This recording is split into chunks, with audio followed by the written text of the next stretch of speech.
We'll be having a session on myopia and retinal disease, closer look.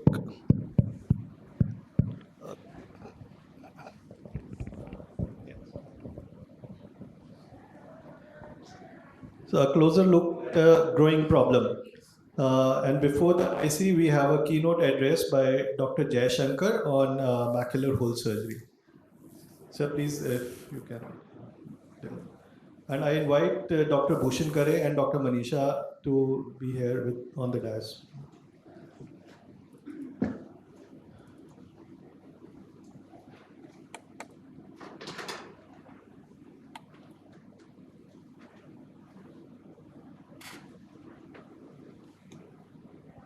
Thank you, Dr. Mittal, and thank you, colleagues. I mean, I'm in such august company, so I don't know whether I really need to talk about idiopathic macular holes. Perhaps I'll go very briefly over the basics and then perhaps some of the work we have done on macular holes. So the management of full thickness macular holes, the approach could be different. This morning we heard some talks about how to manage macular holes. I'll just skim over this of stages of macular hole. But just to say that there was a point of time when it was thought that the etiology of macular holes was anterior-posterior traction and anterior-posterior traction alone. And therefore, if you induce a PVD, then the macular hole should close. But how do you explain when there's already a PVD that the macular hole is not closed? So it's really a combination of anterior-posterior traction and tangential traction that causes the macular hole to open up. It's like a London Bridge opening. There have been reports of spontaneous closure, perhaps about 2%, 3% spontaneous closure. This morning we heard a talk about use of jetria, that is ocrioplasmin intravitreally and then surgically. In terms of ocrioplasmin, it came with a bang, but I think it's slightly gone out of flavor. There are a few units that still use it, and perhaps in very selective cases of small macular holes. Primarily because surgical closure of macular holes is excellent. We are talking about closure rate in 90s, high 90s. And whereas with macular hole, with the ocrioplasmin, depending on the size of the macular hole, it's between 25 and 40% at best. And that was in studies, and we probably don't even get 40% with, so it's gone slightly out of flavor. We know that it's not suitable for large macular holes. The results are slightly poorer in pseudophakic eyes. Perhaps because these pseudophakic eyes have already had a PVD, and one of the things that ocrioplasmin induces is a posterior vitreous detachment.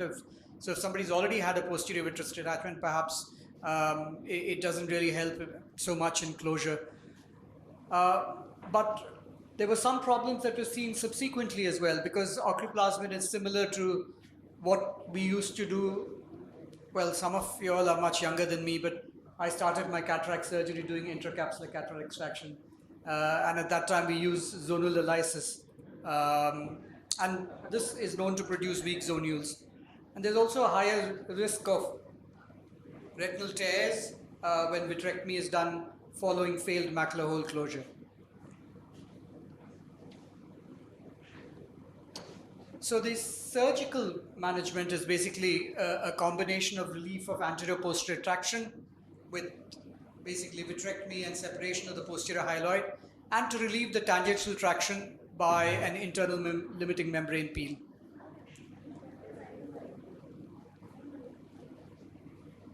So I don't know how well it is seen there. Following either standard 23 or 25 gauge pars plana vitrectomy, the posterior hyaloid is peeled. The internal limiting membrane is stained with trypan blue. You remove the dye using a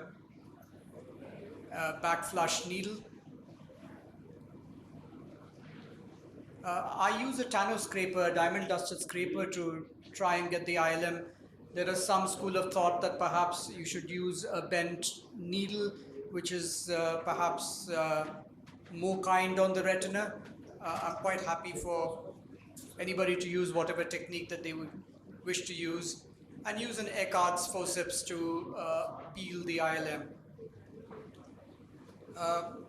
For the larger macular holes, I'll just move forward. For the larger macular holes, I leave a little tag of ILM and try and fold it over the macular hole.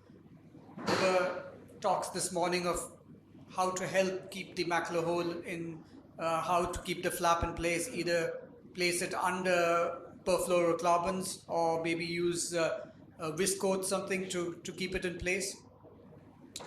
And overall, the results are very good. The type 1 closures where ideally we would like, where the foveal anatomy is almost restored. In the type 2 closure, it's taken as a qualified success where the retina flattens out, but it doesn't close. If you imagine the London Bridge, I gave the analogy because I'm from the UK.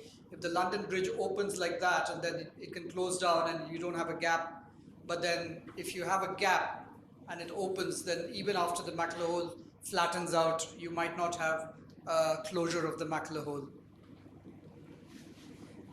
We know that the longer the macular hole has been there, the poorer the results. The larger the macular hole is there, poorer the results. But we were trying to look at some other prognostic factors which might help us give some indication to the patient as to how good a visual outcome they are likely to get.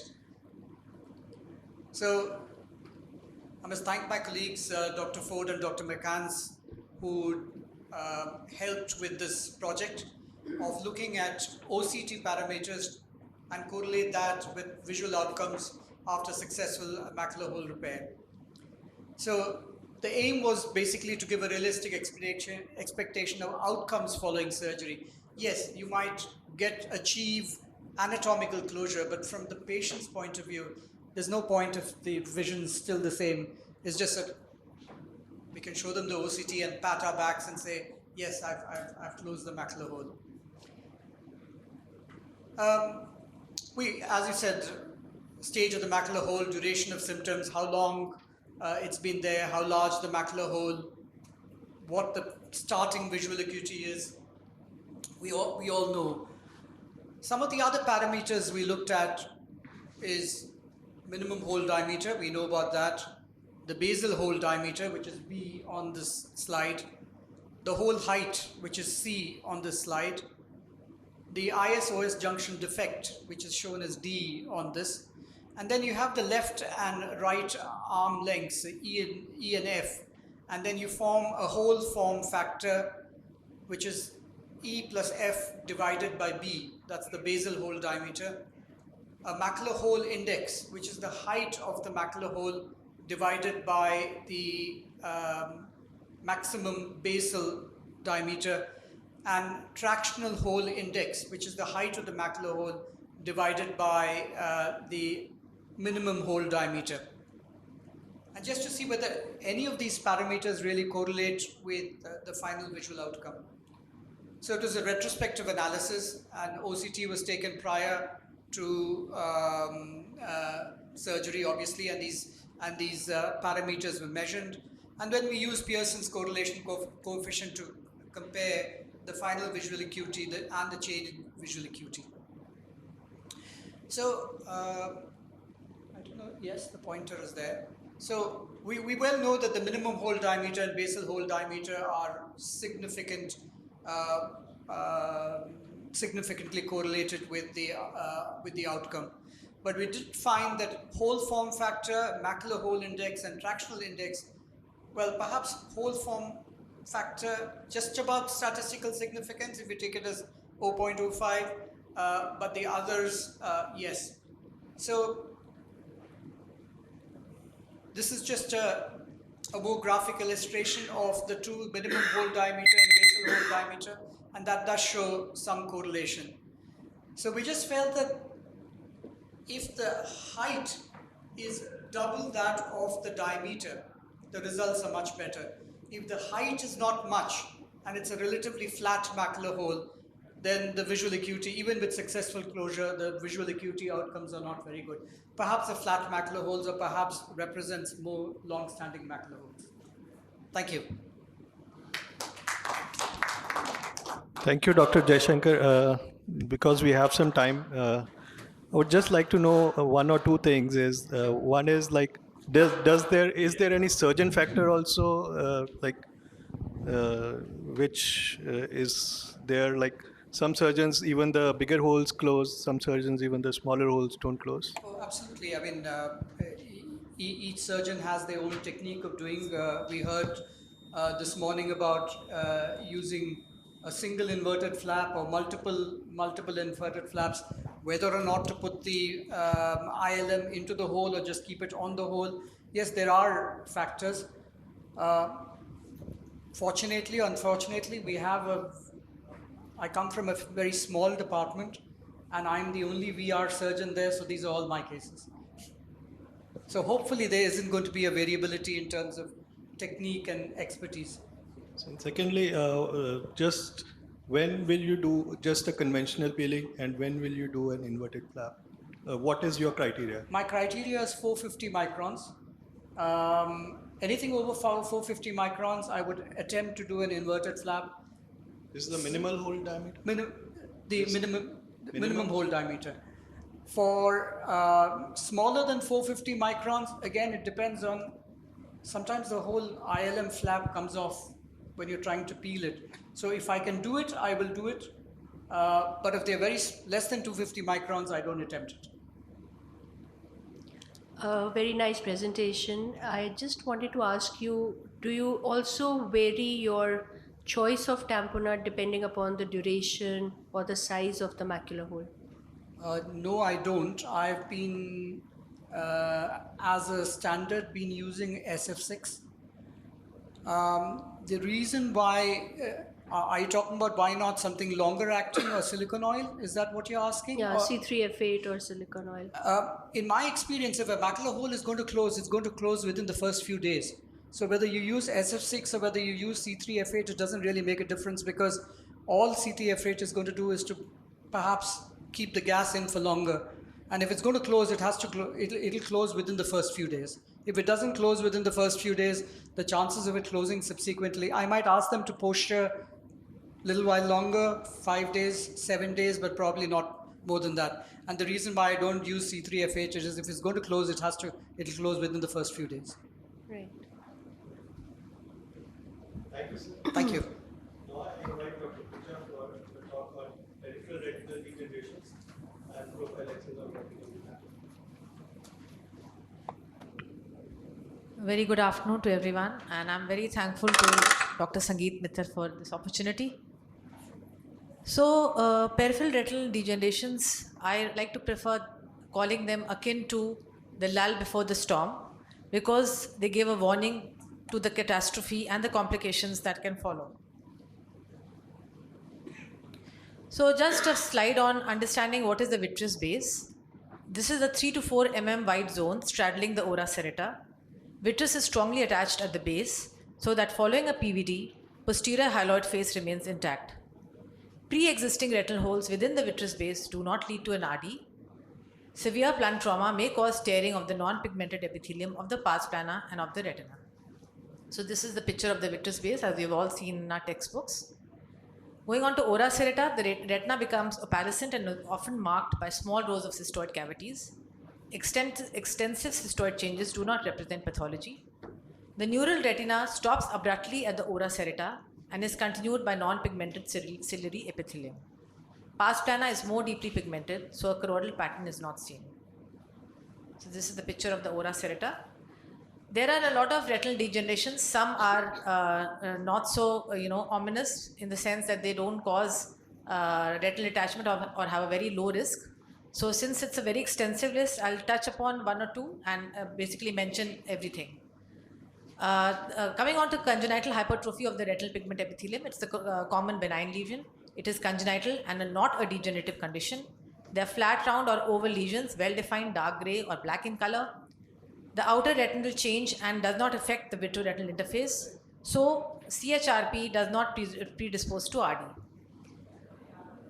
So this is the picture of the CHRP, as you can see over here. And this is the table which tells us about the difference of congenital and acquired. Going on to paving stone or cobblestone degeneration, it occurs in 25% of the population. They're well-defined yellow-white patches between the equator and the ora serrata, and they do not also predispose to a break formation. So this is the paving stone degeneration that you can see, and this is the table between the atrophy and the retinal hole. Going on to microcystoid degeneration, they are tiny vesicles with indistinct boundaries, and they always start adjacent to the ora serrata. Again, they do not give a risk to retinal detachment, and you can see these in the diagrammatic representation. This is a honeycomb reticular degeneration. Sometimes you see this. It's a fine network of perivascular pigmentation. It is caused by RP degeneration. The snowflake retino degeneration, again, are snowflake vitreoretinal degenerations, more common in the superior temporal quadrant. And there is fibrillar degeneration. You can see a picture of this. Going on to lattice degeneration. Basically, this is an area with absence of ILM. There is an overlying area of liquefied vitreous over the lattice. There is condensation and adherence of vitreous gel, and that is why it has to be looked upon with caution. There is inner retinal layer atrophy. It is more commonly superiorly. The telltale signs are that it is attached parallel to the ora serrata, and the rhegmatogenous retinal detachment accounts for 20% of the cases that we see. Symmetric and bilateral sometimes, and it can be associated with horseshoe tears and atrophic holes. So this is the picture of the lattice, and on the right hand side you can see a pigmentous lattice degeneration. Sometimes we confuse degenerative retinoschisis with retinal detachment, and there's just some points to remember. There is a separation or splitting of the neurosensory retina into an inner vitreous layer and an outer choroidal layer. Basically, there is a split in the outer plexiform layer, and the important thing to remember is that it is most commonly seen in the inferior temporal quadrant, and there is a smooth immobile elevation of the retina. It progresses circumferentially, and complications are very rare. The progress to RD is very rare. So this is the picture of the retinoschisis, and this is the important table which helps us differentiate the difference between retinoschisis and retinal detachment. And then you have white with pressure, basically white which is caused by indentation. This is a picture of the same. And then you have white without pressure, which has the same appearance but is present without scleral indentation. One thing which practically one has to keep in mind is that extensive laser over the white without pressure areas and huge chalky burns can cause risks of giant retinal tears, and this was what we were cautioned with when we were doing our fellowship. So this is white without pressure. So going on to treatment, upon the discovery of a retinal break, the initial decision is whether the benefits of the treatment outweigh the risks and the cost of treatment. The factors under consideration in each case include presence or absence of symptoms. As we all know, floaters and especially flashes are an ominous sign and warrant treatment in these cases. The age and systemic health of the patient, refractive error of the eye, if there are myopics, and the further talks in this session are basically based on myopic macular degeneration. So myopic patients are more prone. The location, age, type and size of the break is also important. Status of the fellow eye, if the fellow eye has had a retinal detachment, of course these the lattices in the first eye have to be treated. And whether the patient is aphakic, pseudophakic, or will soon undergo cataract surgery, and I want to add refractive surgery, we must not leave lattices unattended and treat the lattices. This is a very pathognomic situation. A horseshoe tear, it is one of the emergencies in ophthalmic practice. If you see a horseshoe tear, you have to let everything else be on the standby mode, and you have to treat these patients because they are at a big risk for retinal detachment. Cryotherapy, it is delivered transconjunctivally, destroys the choriocapillaris. It is not immediate. Cryoprobe is placed. We all know the technique. And there is a 2 mm of retinal whitening around the entire break. Multiple applications have to be used. It's very important when we are treating anterior retinal breaks, which cannot be indented, and the laser is not very effective in these patients. Persistent tear with a persistent traction and recurrent vitreous hemorrhage requires scleral buckling or a vitrectomy. One slide on laser. The argon green laser is most commonly used. Slit lamp and indirect ophthalmoscope are the methods of delivery. It is instant, but maximum adhesion occurs within 7 to 10 days. And you have to have at least 3 to 4 rows of laser burns around these stairs, and especially the horseshoe chairs. Just one row of laser is not sufficient. And then these are the settings.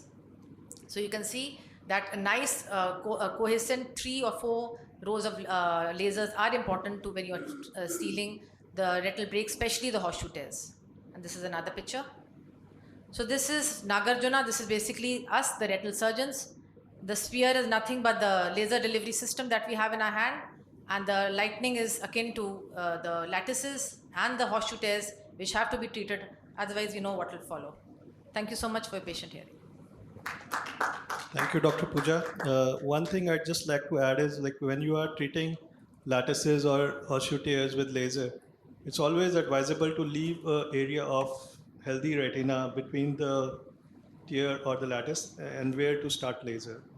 Because the laser causes some contraction and can pull on the edges of the pre-existing lattices and cause further breaks and detachments. Also, if a very extensive laser is required, maybe it's desirable to split it into sittings. Otherwise, you can get choroidals and other problems which we should remember. If it's extensive, it should be done in few sittings. Yes, I think that's a good take-home message. If it's a 360-degree barrage, then it's always important to do it in 2 sittings. And I would also like to ask the panel, how aggressive now are we in treating lattice degeneration? Do we go according to textbooks, or do we treat big lattices with the atrophic holes? I mean, has been some change, or do we still follow the rules? So there was a nice article in Survey of Ophthalmology where they have very beautifully described, because this is a dilemma in everybody's mind, that when to treat and when not to treat. So in that article, what they showed, that if you have the risk of retinal detachment in high myopia and in low myopia, that is from 1 to 3 and above 6 diopter, it remains more or less the same. So whether you treat or whether you don't treat the lattices, the risk of retinal detachment remains the same. But the highest risk is in the moderate myopia, that is between 3 to 6 diopters, and majority of the patients would fall in that group. A lattice degeneration with atrophic holes per se is not really an indication for laser photocoagulation until or unless there are situations like the patient has had a retinal detachment in the other eye, or the patient is symptomatic with flashes of light or with floaters. Then probably we will opt for a treatment. Thank you. I just wanted to add on one to what Dr. Mittal has said about not treating it very close to the hole, is that invariably there's a little cuff of subretinal fluid around the break. So even if you try lasering in that area, you really might not get a laser reaction. Yes, so the laser you burn need will to not go a take little up in bit that further area. out. Thank you.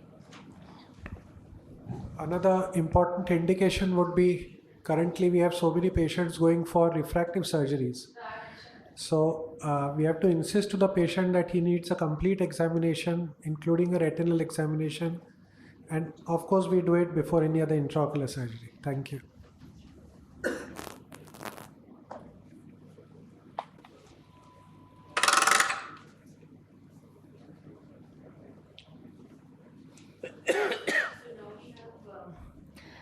We have Dr. SANGEET Mittal from Thind Eye Hospital, and he would be speaking to us on very interesting topic as challenging situations in myopic retinal detachment, which again, it is a big challenge for those who are really taking up these cases for vitreoretinal surgery. Over to you, Doctor.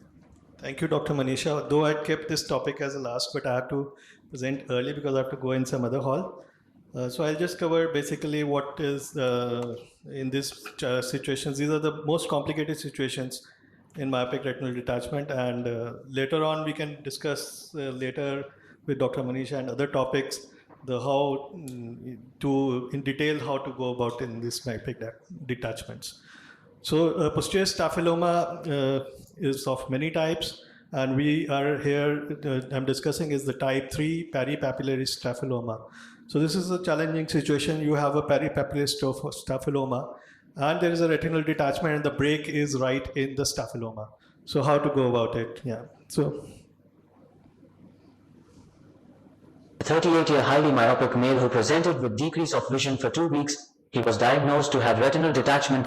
His best corrected visual acuity was 5/60. 2 breaks were seen at the edge of inferior crescent inside staphyloma, and a communication between vitreous cavity and subretinal space was seen. Posterior drainage retinotomy was done to flatten the retina. ILM flap was raised to cover the juxtapupillary breaks.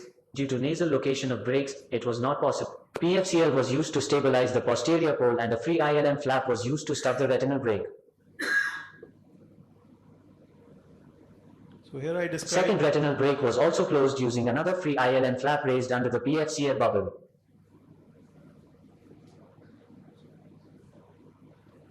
Fluid air exchange was done and laser was done around breaks.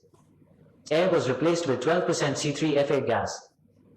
Post-operatively, retina was attached and the best corrected visual acuity was 6/9. Next case is 64-year female. She was diagnosed to have recurrent retinal detachment with PVR in left eye. She was high myopia with myopic degeneration and scar in the macula. Her vision was perception of light with inaccurate projection of rays. Pre-retinal membranes were removed. Breaks were seen in posterior staphyloma. SRF was drained through posterior breaks and retina was flattened. Pre-ILM flap was stuffed in the posterior retinal breaks.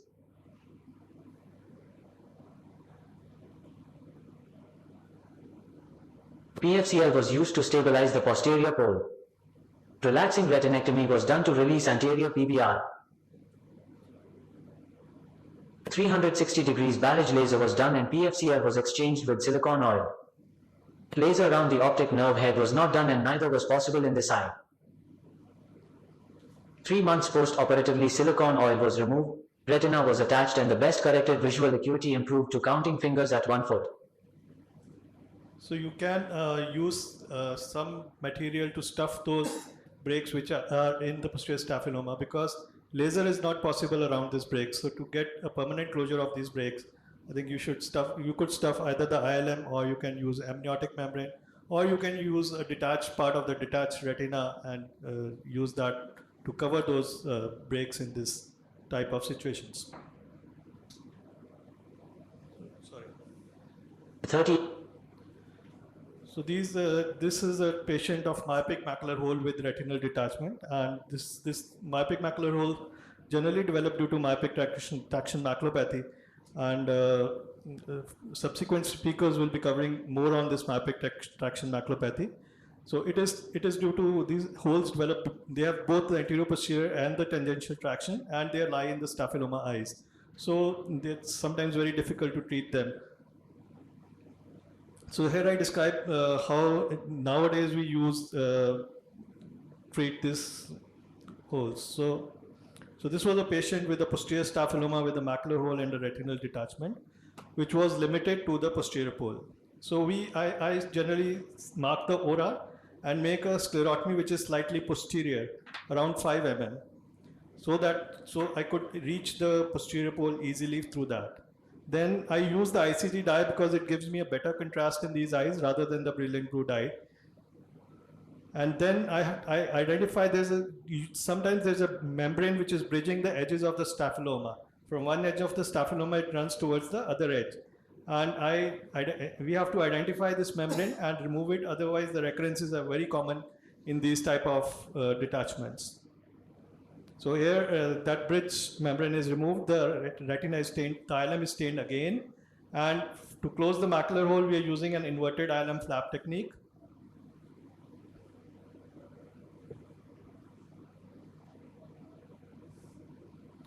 Again, another thing is you may need to stain it again and again to get a better staining in these myopic eyes. And the ILM is more sticky and difficult to peel in this eyes.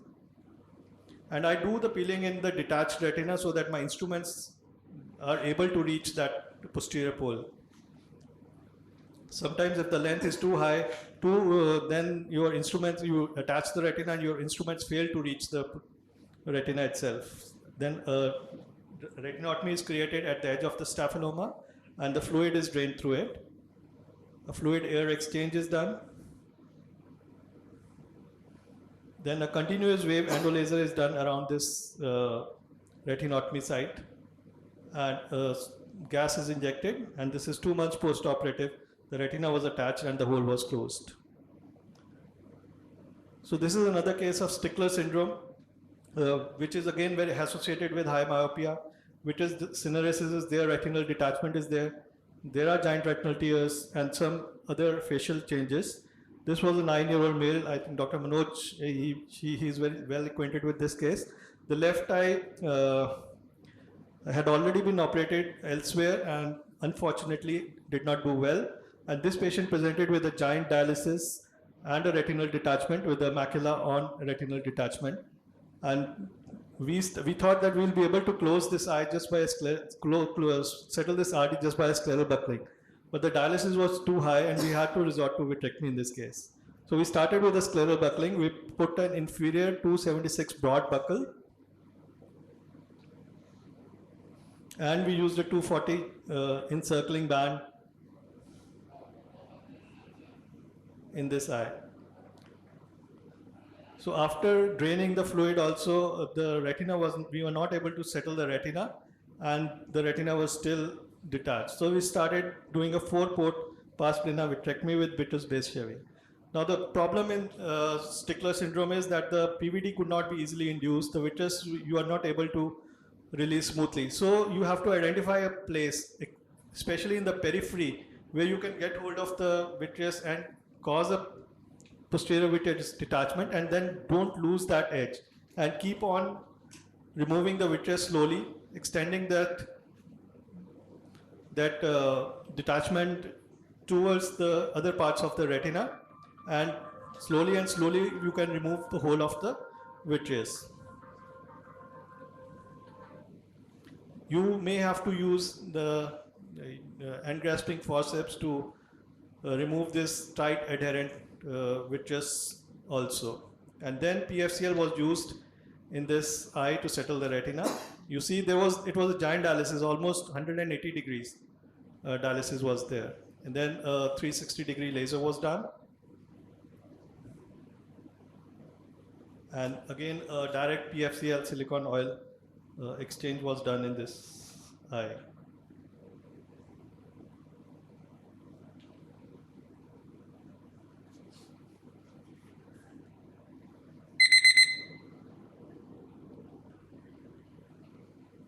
So this is my last case. Thank you.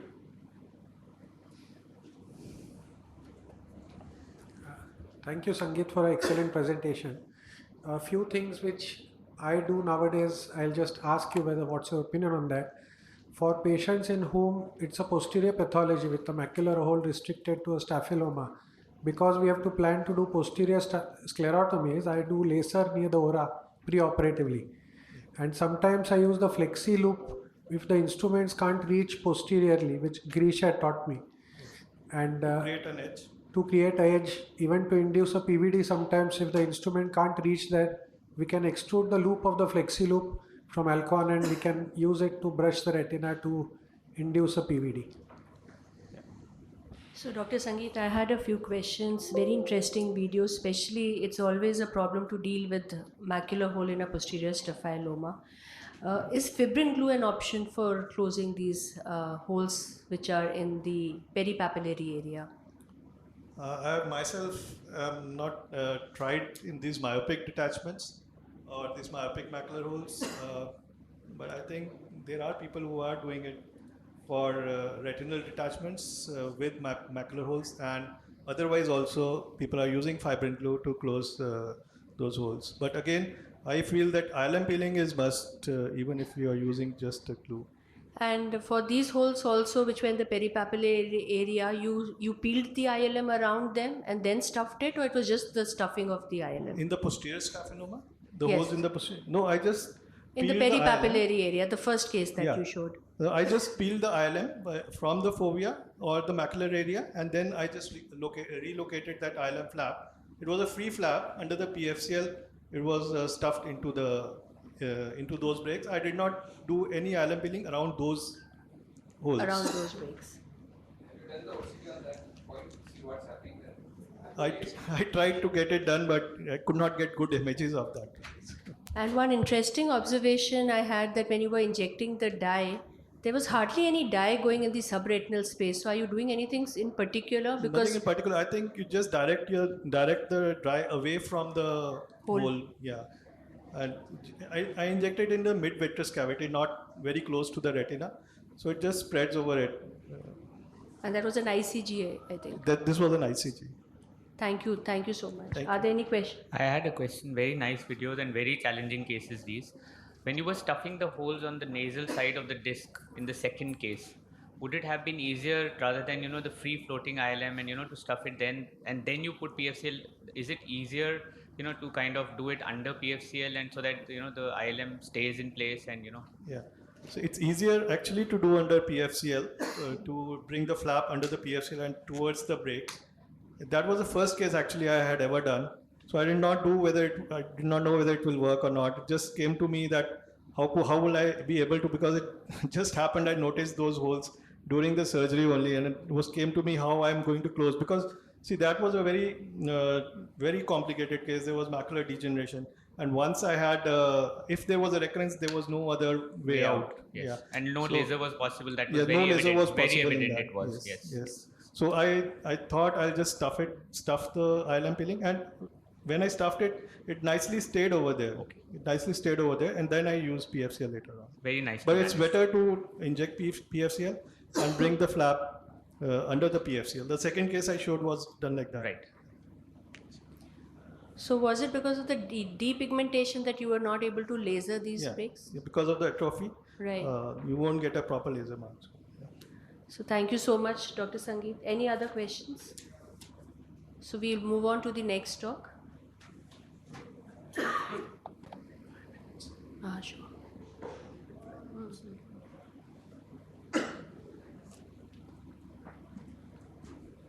So we have Dr. Bhushan Khare, and he would be speaking to us on myopic CNVMs. So thank you, Sangeet and AIOS, for having given me a chance to be part of this August gathering. Now, my talk today is restricted to myopic CNVM.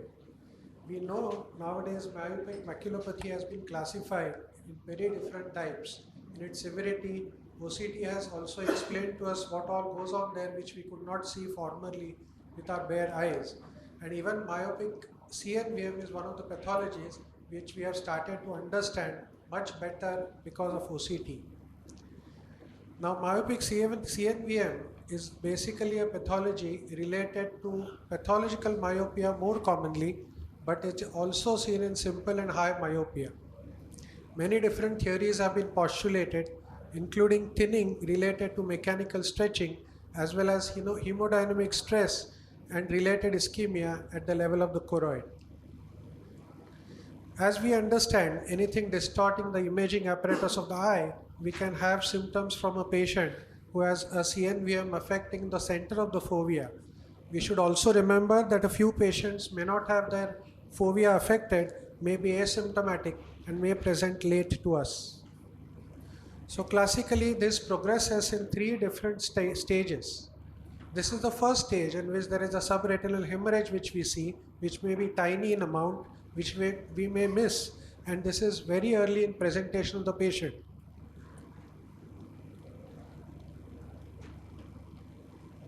So it is at this stage when we should ideally diagnose the patient and treat the patient.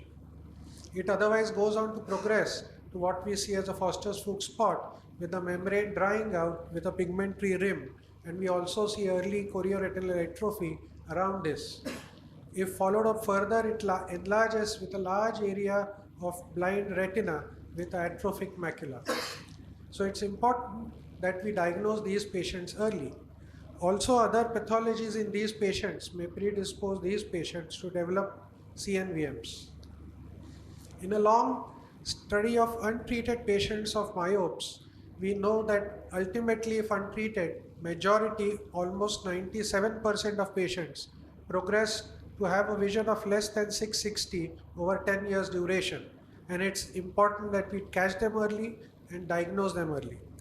So at our disposal now, we have many different modalities which are available.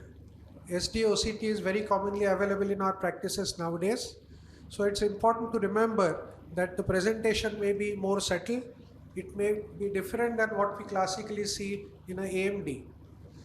The features may not show too much of SRF or intraretinal fluid. It may be just a hazy border between the pathology and the neurosensory retina.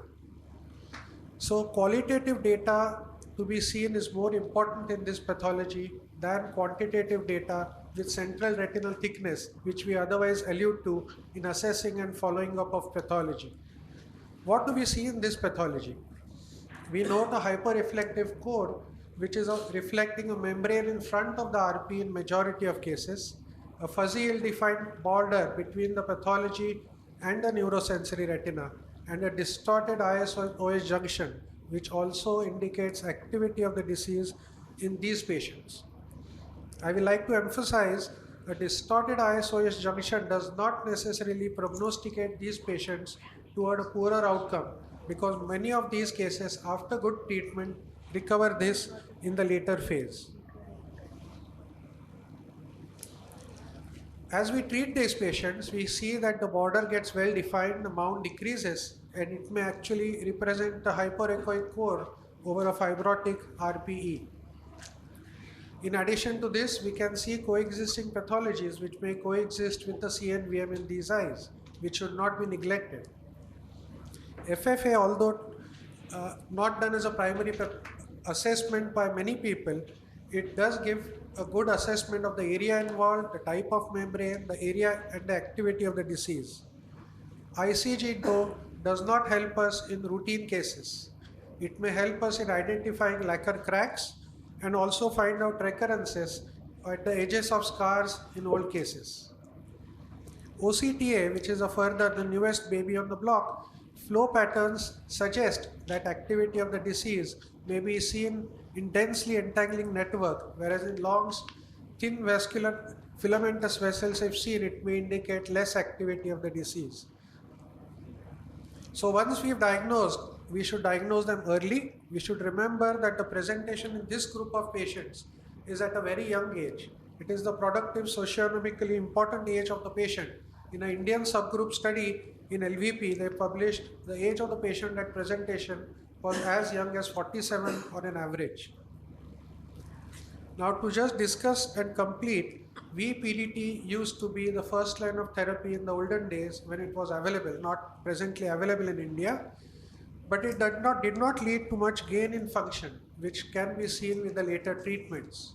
Also, it did some finite damage to the photoreceptor zone there, which improved after subsequent anti-VEGF therapy even in these patients.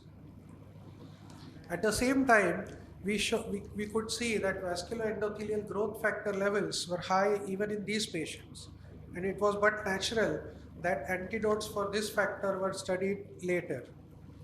The repair and the radiance studies proved us and gave us enough evidence that this was a far better mode of treatment, which gave us much better improvement in vision of almost 13 to 14 letter gain at 12 months duration.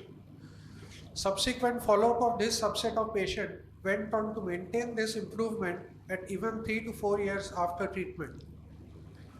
In addition to the improvement, this cohort of patients differentiated itself in the sense that it needed far less number of injections and was a far ideal pathology to treat with anti-VEGF drugs as compared to what we saw in the CAT trial when the number of injections was much more. Small subgroup of these patients needed more injections, but it was only 4 to 5 in number, even much less than what we could see in the AMD patients. A characteristic of these patients is whoever develops recurrences, which are although few in number, develop mostly in the first 6 months of the disease. So it's important that we follow these patients by measuring their function, do a OCT in all these patients, carefully assess the OCT at every month for the first 6 months, and then increase the duration between 2 follow-ups. I would like to emphasize that in all these patients, the pathology is small And the OCT we should do a full scan of the pathology and not a raster scan. Otherwise, an active edge of the disease may be missed in these patients. A similar conclusion was reflected too, in which aflibercept was studied in the mirror study later on. But it gave us salient features which we should know. The best response was got in the immediately treated group. They needed less number of injections, and they also showed a much higher visual improvement in follow-up as compared to those who were treated later on. They also were much more effective in the subgroup analyzed in younger patients, which will be very important in myopes. A few prognostic factors clinically at the presentation may be a lower baseline visual acuity which we can monitor. Other, of course, were self-explanatory related to subfoveal location and the size of the pathology. So I like to emphasize, especially people who don't treat on their own, to refer these patients early to a retina clinic. Remember, on the OCT, signs may be settled to scan the whole lesion completely, and early intervention is a must. A few other differentials we should rule out in these patients with high maculopathy, high myopia. So to emphasize, we have a younger subset of patients who can have a good outcome, respond early to anti-VEGFs, but they should be treated in time in the first stage of the disease. Thank you. Thank you, Dr. Bhushan, for that exhaustive talk on myopic CNVM. So, any questions from the audience? Would you follow a loading dose for these patients or just a PRN? They don't need a loading dose as such. The treatments have shown that even one injection has sufficed in a few patients. So the first shot given early is important, more than the number of injections. Right. And would you always do a baseline FFA for these patients and also before you stop treating them? Sometimes activity may not be very evident on a OCT, which may be evident much better on a FFA. So as a baseline, I will encourage to do in most of the patients.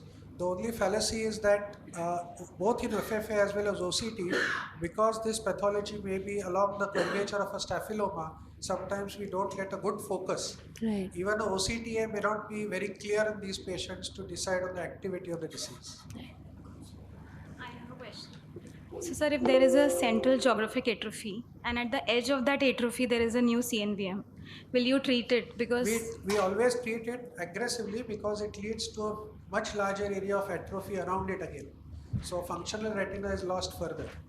because myopic CNVM will scar eventually. The fovea is lost already. Yes. But there is some peripheral vision around it. So we are going to lose it further if we don't treat. And we need less number of injections anyway. Okay. And also to elucidate, not to be afraid of injecting in these high myopes. In both the studies, retinal pathology did not precipitate any retinal event after the injection. Okay. Given that they respond well to lesser injections, would longer acting injections like an Eylea or a Pagenex be the first line? Aflibercept has been shown to have good results, but if you compare head-to-head the Radiance as well as the study with aflibercept, less injections were noted in Radiance than in aflibercept cases. The average injection number was 3 with Eylea, only 2 with Radiance.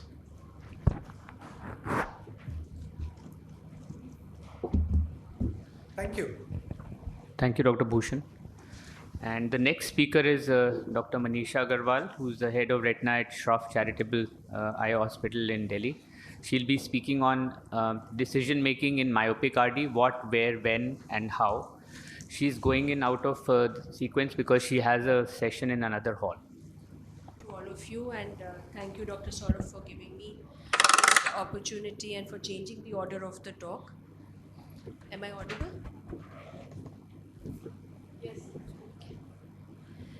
So let's first understand what are the common issues that we have to deal with when we are dealing with a myopic eye. First being the higher axial length, second being a thin sclera. These patients often would present status post a radial keratotomy or an ICL implantation. Lens management is a problem, abnormal vitreous adhesions and thin atrophic retina, extensive lattices, poor RP pigmentation, posterior staphyloma, which we just heard from Dr. Sangeet, and myopic macular holes with a very poor contrast for an ILM peel. So these were the common problems that I could think of when I'm dealing with these patients. And let's deal with each one of them one by one. As far as higher axial length is concerned, I've learned over the years that always get the axial length measured in the OPD, because you really don't want to come up with surprises. When you sit and start operating, you will realize that your instrument is not reaching the posterior pole. So one may require certain longer myopic instruments, and we do have instruments now in market by a dog company. And especially when the axial length is more than 30, you probably need to be on your guard. It's also better to plan a 23 gauge MIVS system of surgery rather than a 25 gauge, because we know there is a sleeve present and which apparently will reduce certain amount of length of your instrument. The sclerotomies, they have to be made at 4 mm and or maybe even a little more posterior, going up to 5 mm, but surely not at 3 or 3.5 mm. You may require to remove the cannula to get that extra length, and valve cannulas are preferable to avoid an intra-op hypotony and a suprachoroidal hemorrhage. As far as thin sclera is concerned, a past planar vitrectomy over an SB would be preferable because of the thinning of the sclera with uveal show, which again is very common, and you really don't want to have a globe perforation while you are passing your buccal sutures. Also avoid an encircling band during the past planar vitrectomy and a careful closure of the sclerotomies, avoiding multiple needle passes causing a shredding of the sclera. And sometimes when you give it to the fellow to close, you finally would realize that you are also unable to close it. Now, as far as the RK scars are concerned, again, it is best to avoid a scleral buckling, and please err on the side of doing a past planar vitrectomy. And if at all you are planning a scleral buckle, then be very careful in pulling on the muscles, again, as it may open the RK scars. If you have a patient post-RK or an ICL and you want to plan a past planar vitrectomy, then please ensure that you have a good viewing system in place for a better visualization during the surgery. So this is one of my patients who already has an ICL in place. Videos are not working.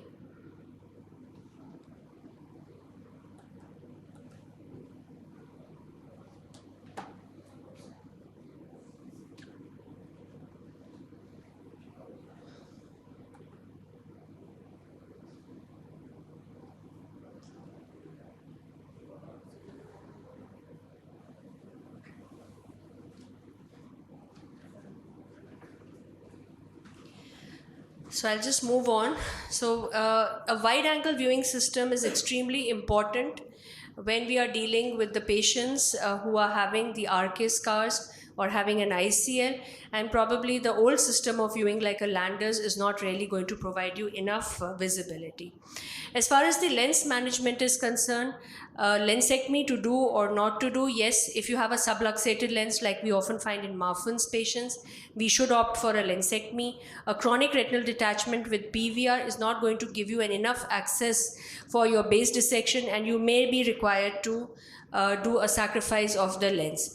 You must counsel the patient for the other eye lens management at a short interval, because you really don't want the patient to have a post-op diplopia, and the patient may wonder why you're advising a lensectomy or a lens management in the other eye, which apparently did not have a retinal problem. Is it working now, the video? And then we have the phakic IOLs. If the lens is already having cataractous changes, then probably you may be required to remove the IOL. As far as the abnormal vitreous adhesions and thin retina is concerned, multiple times of staining of the posterior hyaloid face may be required to induce the PVD. And we have to be very careful while inducing the PVD, as it's a thin atrophic retina what you're dealing with in high myopic patients. You may also require unconventional ways to induce a PVD. So I hope this video now works. Can I just play it with my hard disk?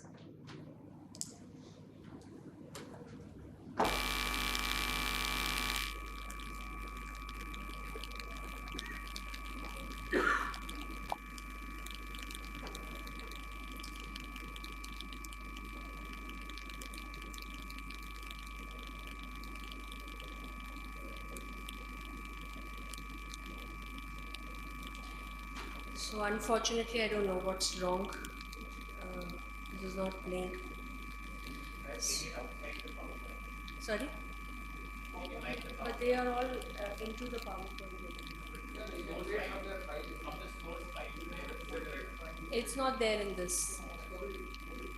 No, but after you have put it into this, and the Apple they play. I've loaded and checked in the preview room also. Yeah, probably. Yeah. So here I've just basically shown the induction of PVD with the spatula, and also you have unconventional ways of inducing the PVD with the forceps, with the spatula, with the even with the finesse loop you can be inducing the PVD. As far as the extensive lattices are concerned, if you have 1 to 2 quadrant lattices, then you will prefer a sterile buccal over a pars plana vitrectomy. But if you have more than 2 quadrant lattices, then probably you will have to opt for a pars plana vitrectomy in today's time. It is difficult to induce the PVD beyond the lattices. The lattices may also require to be supported by an encircling band or a sterile buccal along with a vitrectomy surgery.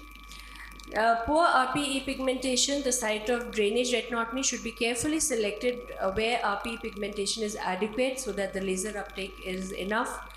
And the laser uptake may be poor and therefore may require a cryopexy to be done to the peripheral retinal breaks. So I think majority of the cases sometimes where we may be required to opt, like here, this was the least important video which is playing. But basically I'm trying to show that here the pigmentation levels are very poor, and therefore a peripheral break is being taken care by doing a cryopexy. Now coming to myopic macular holes, they may be very small and invisible due to poor contrast secondary to myopic maculopathy, and ILM forces may not really reach the posterior pole in myopic macular holes, and that is something we need to be careful about. The dye may go subretinal due to SRF in the underlying staphyloma, and one can mix the dye with a viscoelastic so that the viscosity will prevent the dye from passing into the subretinal space. Myopic maculopathy may lead to difficult ILM peeling, requiring multiple stainings of the ILM with BBG, or staining it under air for a longer time, such as 1 to 2 minutes, or using a heavy BBG mixed with 10% dextrose.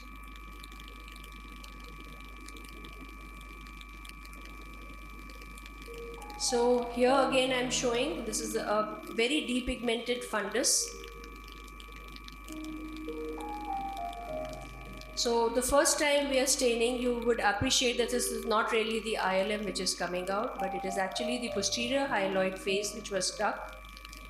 So now under fluid air exchange, I am again injecting the dye, and this time it is the ILM which is coming out. So we need to be careful that when you do not get proper staining of the ILM, please suspect that there may be a thin sheet of vitreous which may be covering the area of the myopic macular hole. When you have a posterior staphyloma, you have to be very careful in using the perfluorocarbon liquid, and after the retina attaches, the fluid may not really reach the posterior pole to remove the PFCL. So please be careful and do a very judicious use of PFCL. Small macular holes may be invisible due to poor contrast, and the PFCL may go subretinal. Posterior staphyloma with a macular hole may require a macular buccal surgery, which is to counteract the pulling effect of the staphyloma. So this is a patient, high myopia with a macular hole retinal detachment, and this is a video which has been given to me by Dr. Padmaja, who routinely does this procedure, where you have this macular buccal being placed, and this basically pushes the sclera from behind, taking care of on closing the macular hole. You see there's a beautiful closure of the apposition of the sclera to the retina, and the macular hole is beautifully closed. Coming to retinal detachment with PVR in myopics, we find a very early onset of choroidal detachment in these eyes, very early onset of a severe PVR, and therefore early surgery is better done. Membrane peeling sometimes may require bimanual technique, and as the retina is very thin and atrophic, and this is another very bad myopic case where you find that there is an extensive PVR membranes, and if you try to pull them like in any other case, actually the retina can give way. So in this particular case, I have actually opted for doing a bimanual surgery. And you can actually peel these membranes with minimal traction on the retina.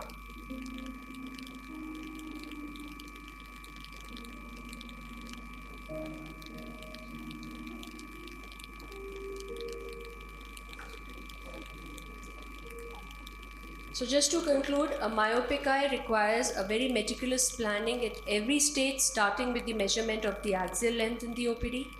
Visual prognostication is important, as the eye to be operated may have been amblyopic in the past.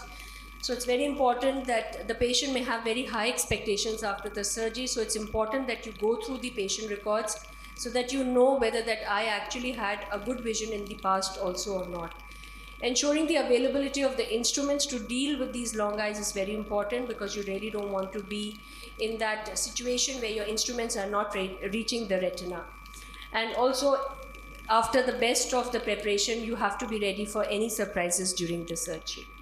So thank you so much for your patient listening. And I'm sorry for the videos not working.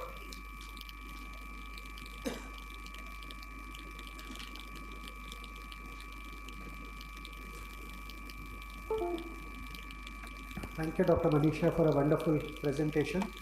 I would like to ask a few practical things.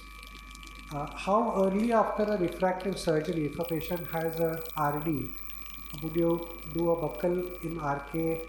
RK eyes, because they've done so many years back, we can say. But I've had a patient post-LASIK in the first week when a patient had RD. So any particular mode of treatment you would select in such a patient? I don't think that I'm going to base my treatment decision whether the patient has undergone a LASIK or any other refractive surgery. If the patient has having a retinal detachment, based on the type of the retinal detachment, I am going to advise a buckle or a pars plana vitrectomy. None of us are corneal surgeons, but because the flap is not very adherent at that stage. 1 week I would be comfortable to do that. Thank you so much. Dr. Meeraj, who's going to talk to us and educate us regarding myopic retinoschisis.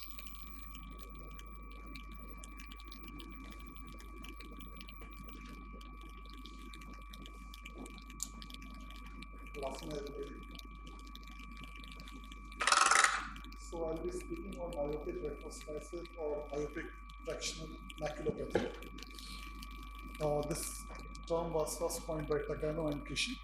And myopic traction maculopathy basically refers to a series of pathological changes which happens in the macula of high myopia patients, which include vitreomacular traction, anatomacular membrane, schisis of retinal layers, lamellar macular hole, and it could be a foveal detachment.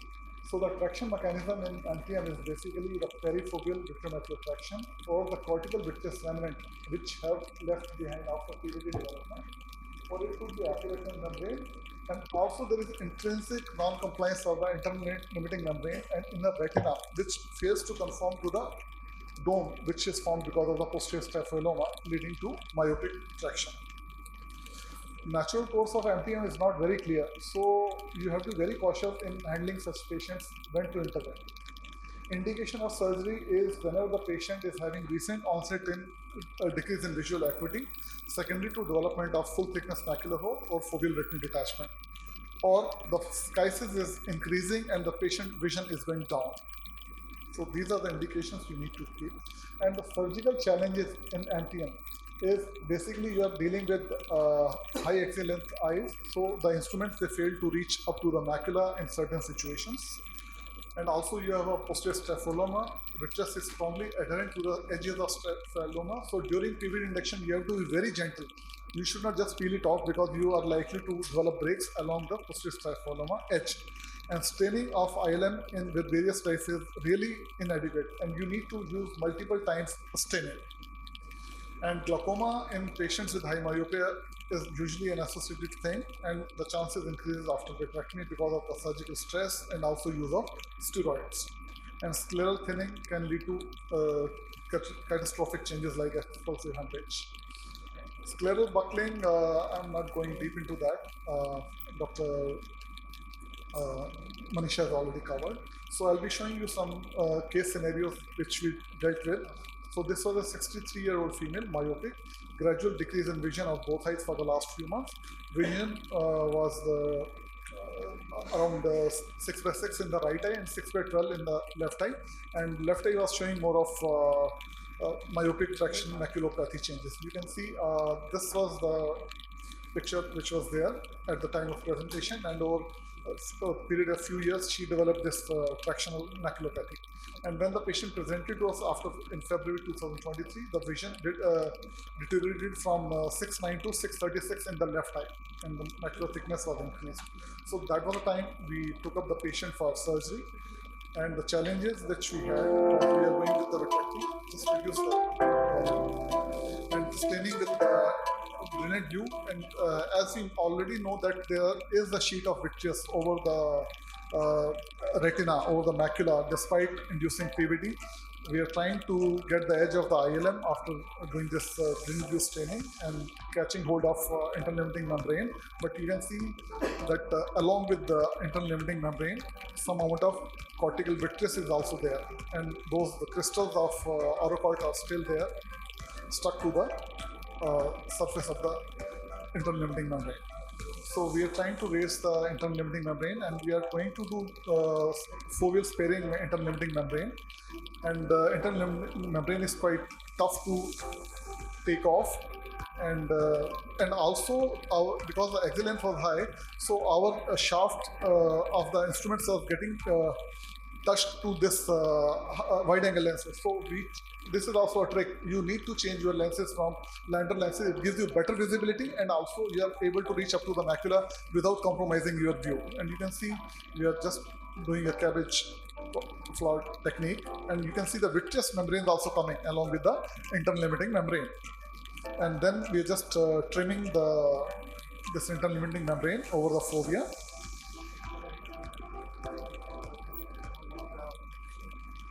And you can see just 1 month after the surgery, the macula is totally flat and good apposition of the neurosensory detachment. And the vision again improved to 6/12 only at 1 month. This is the picture. So again, this was a case 2, highly myopic lady, and a doctor and head of department gynecology in one of the Delhi hospital. And we were observing this patient since 2015. She had myopic traction maculopathy along with the CNVM also. She developed, we gave intravitreal injection, anti-VEGF. We were following this patient, and myopic traction maculopathy was increasing.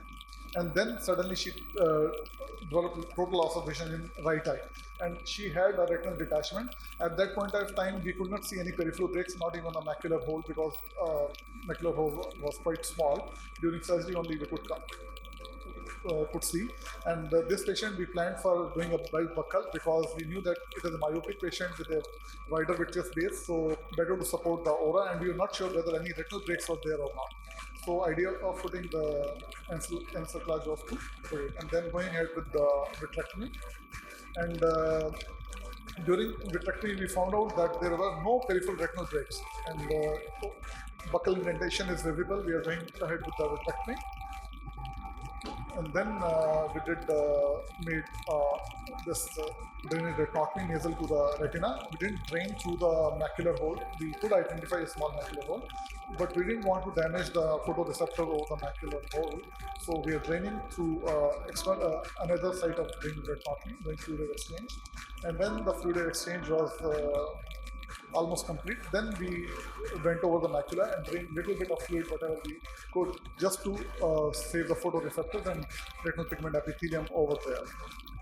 And then we had put silicone oil in this patient, and we didn't do anything, just to the macula over there. And the retina remained flat actually. And the patient, this is a post-op picture, and the oil has been removed. And I just want to show, like, if at all you are able to get away with minimum of the intervention, just looking at the smaller hole. And in this case, it was particularly anterior posterior fraction, which was caused for the retinal detachment, and which got settled by doing vitrectomy and settling the retina. This is another case having myopic traction maculopathy, and the various challenges that we faced during surgery. We are going ahead with the vitrectomy, and once there was no PVD in this case, injecting Orocort. And you can see there is distortion of view because of the longer axis length. We are not able to reach up to the posterior pole. So then we made another sclerotomy, direct sclerotomy. This patient is of Dr. SANGEET MITTAL only. Now trying to induce PVD with the help of backflash needle.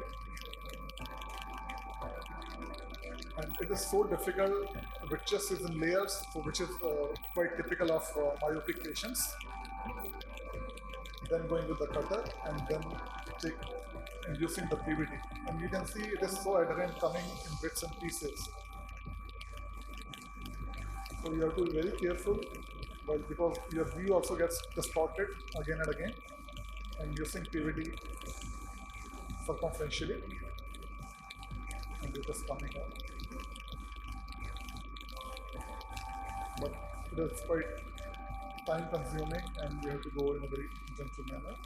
So another problem was like doing multiple staining to induce the internal leading membrane flap, and you can see 1 month after surgery the macula is flat. This is another case having myopic traction maculopathy, and you can see post-operative picture, same thing. So the carry-home message is it is very difficult to appreciate MTM on clinical examination, and OCT imaging modalities have helped us in treating our patients, when to operate, how to operate, and what problem you can anticipate. Thank you very much. Thank you, Dr. Neeraj. One of the pathologies again amplified by OCT for us. Slowly progressing pathology that not all patients we have to tackle. We have to wait for progression till it progresses close to the center when we intervene. Sometimes the schisis extends over a much larger area. Do we do ILM peeling across that whole area?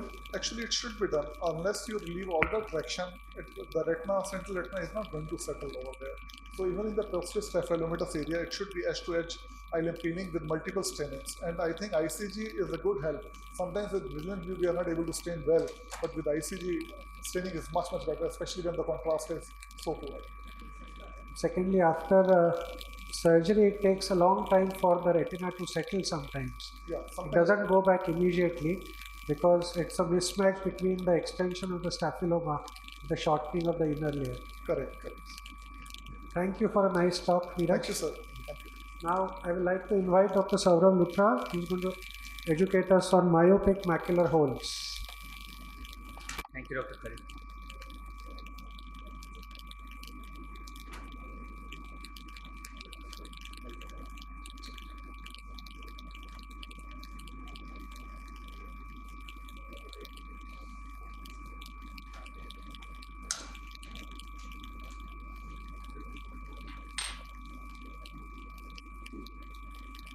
So I'll be just showing some videos of myopic macular holes. You've already seen some very nice surgical videos.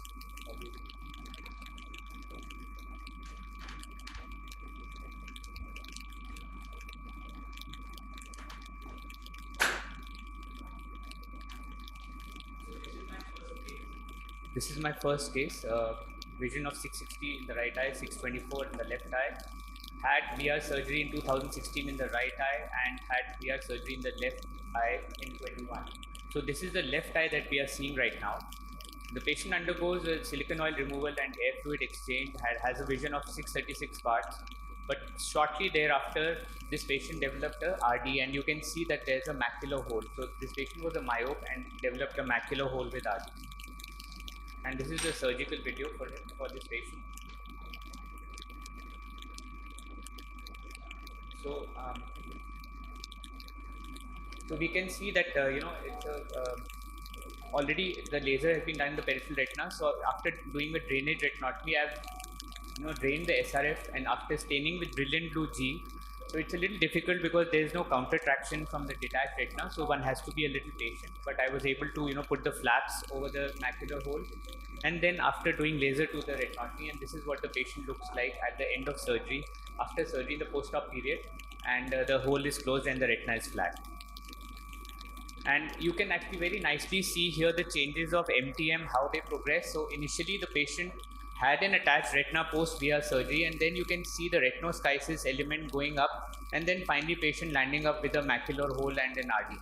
And then this is after we managed the macular hole with an inverse flap and put oil. So this is how the patient did post-op. This is my second case. Right eye already operated for macular hole in 2019, and left eye VR surgery with oil was done. The retina was attached. Subsequently, the patient in the left eye started developing some subretinal fluid inferiority, and it progressed. And you can see that there is a neurosensory detachment also, so it is involving the fovea.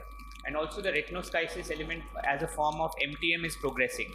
Vision is going down, and suddenly the patient lands up with a macular hole and an RD. And I'm just going to show you the video. So a similar technique, but in this case you'll see that I used an ILM scroll flap which was in the form of a scroll, and I just stuffed it into the hole. So I mean, you can, like Dr. Sangeet showed, he also did a similar thing with the holes on the nasal side of the disc. I did it with a scroll. So you can see again, draining through the drainage retinotomy, then peeling the ILM after staining with brilliant blue G, and a scroll comes into my hand. So I just stuffed that scroll into the hole, and post-operatively you'll see that after doing endo laser and oil, that the patient did well and the hole was closed. So this is how the patient looked post-operatively, although vision did not improve beyond 360, but you can see that it's a nicely closed macular hole with the attached retina. My third case, a high myope with posterior staphyloma and retinoschisis, macular hole in the right eye, underwent macular hole surgery, the macular hole closed, but 3 weeks later had a recurrent macular hole with RD. Came back with vision of finger counting close to face. And this is the video for this patient. The audio is not coming. Less. So you can see that I am just removing the gas, the residual gas that was there from the previous surgery, draining the SRF, and it was really difficult, and there were two things which I had to do. One, take out the cannulas, which I did, and directly put in the instruments because it was a long eye, and then I changed over to the contact lens, as Dr. Neeraj was mentioning, from the non-contact lens, because my instruments were hitting the non-contact lens. And after doing the ILM peeling and then putting oil. And this is how the patient looked post-operatively with a closed macular hole under oil, and the retina was on. And patient got a vision of 636. A young high myope with OU pseudophakia and lasered lattices had a right eye total RD with temporal GRT and underwent VR surgery with oil. And subsequently, 3 weeks later, again developed a recurrent macular hole with RD. So again, a very high myope. And in the right eye, the patient had a GRT, operated for that, and patient was doing fine, but there was a macular hole subsequently. So patient underwent an SOR with ILM peeling with endo laser. So first we removed the oil, and then again all those problems which we have in a high myope we faced in this.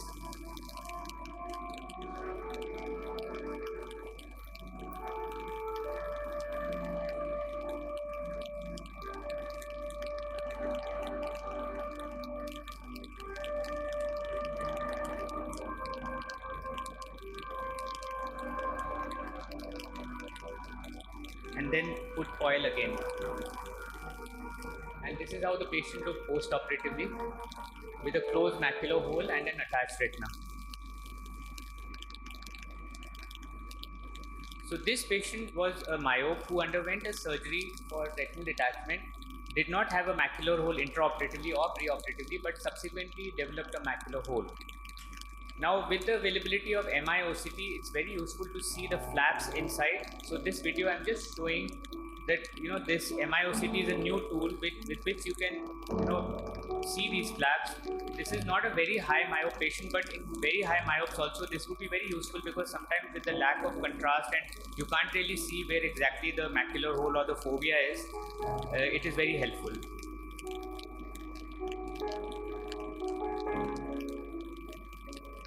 And since these flaps are big, I just trim them with the cutter at 0 suction.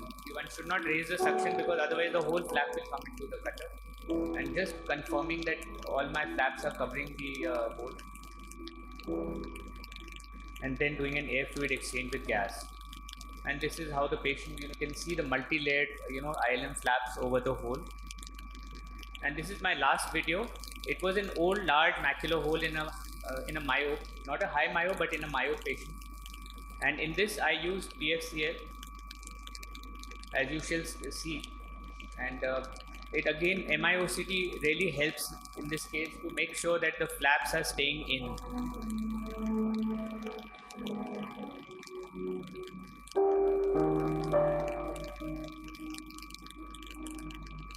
So the flaps are not yet in, so then I'm injecting a PFCL bubble.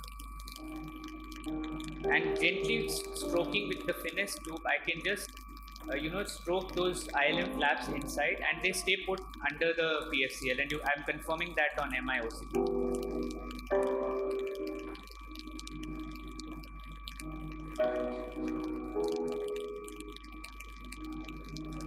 And then doing air fluid exchange, and just when we close, although we can see the blue there, but this MIOCT just confirms that this patient did well, had a vision of 618 parts, is still on follow-up.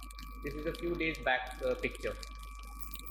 So posterior pole retinotomy has been described for macular holes and for macular holes with RDs, and it is a safe and effective surgery. You've seen multiple videos today to treat recurrent macular hole RD. And also PFCL, where required, can be used for inverted ILM flap technique. And there was this comparative study where they found that the PFCL assisted inverted ILM flap technique was effective in sealing the macular hole, reattaching the retina, and improving visual function. And for high myopes with macular RD, complete macular atrophy was a significant risk factor for retinal redetachment after silicon oil removal, and ILM peeling and the duration of silicon oil tamponade were protective factors. Thank you. Thank you, Dr. Saurabh. Are there any indications when you see a morphology of a hole in a macula, myopic macula, when you won't operate? So I mean, if it's if there are gross atrophic changes, and if it's an old macular hole, nowadays, and especially if those, like Dr. Jayashankar pointed out, the macular hole index, if the height of the hole is minimal and it's a very large hole, then and if the vision already is 660, 636, and patient is not bothered about the scotoma and not troubled by the scotoma or metamorphosia, then maybe we can not operate on those patients. So sometimes we have a presentation when there is like a type 2 closure. Right. The hole is like that at presentation. Right. And in a myopic patient, when the retina is already thin, do those indices hold true? I don't know what to say.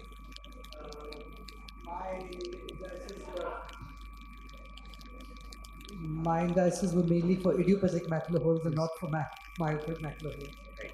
So if there are gross, atrophic changes, and the patient is not symptomatic because of the hole, then you can observe it, or it's a chronic, long-standing hole. Although nowadays people are using the injection of subretinal injection of fluid in 4 pockets around the hole, in such holes to kind of move the retina centripetally, and then doing an air fluid exchange after that. But these techniques are being tried, but still I think till now, if it's a chronic, long-standing hole with a lot of atrophic changes in the macula, maybe we can just kind of not offer them surgery. Thank you. Thanks, sir. Thank you, Dr. Bhushan. So thank you everybody for attending our session. Very few attendees though. Thank you.